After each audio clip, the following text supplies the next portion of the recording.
أهلا بيكم. أنا شريف العبد وإنتوا بتسمعوا المجرب. بعيداً عن فزلكة المتفزلكين ونظريات الأكاديميين وتنظير المنظرين، وبعيداً عن هبد الهابدين، هنا هنقدم تجارب حياتية واقعية حقيقية في بودكاست المجرب. المثل المصري الشهير اسأل مجرب وما تسألش طبيب، وهنا هنجيب لكم المجرب بنفسه.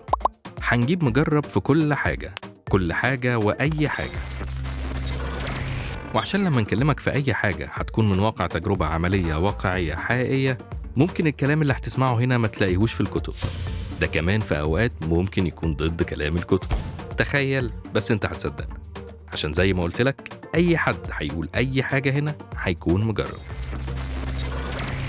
أوقات ممكن يكون المجرب ده أنا، ولو حبينا نتكلم عن أي حاجة أنا ما جربتهاش هجيب لكم حد مجرب نتكلم معاه.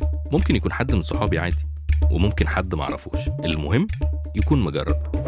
هنتكلم عن تجارب في الشغل، في الحياة، في الموت، في السفر، في الصحة، في المرض، في الحب، في الصداقة، في الصحاب، في الوفاء، في الغدر، في الجواز، في الطلاق، في الولاد، في العيشة، في النجاح، في الفشل، في المخدرات، في أي حاجة. تجارب في أي حاجة ممكن تيجي على بالك، حتى لو غريبة أو مش متوقعة، حد اتكلم فيها قبل كده أو محدش. المهم تكون تجارب حقيقية تفيدك لو عايز تجرب نفس الحاجة اللي بنتكلم عنها، أو تخليك تبعد عن الحاجة اللي بنتكلم عنها. المهم تاخد قرارك، يا تجرب يا ما تجربش. وطبعا مش محتاجة أقولك إنك لو حابب نتكلم في حلقاتنا عن تجربة معينة أو حابب تنقل تجربتك، هتلاقينا جنبك في كل حتة. اعرف احنا فين وابعت لنا. استنونا في أول حلقة من حلقات المجرب.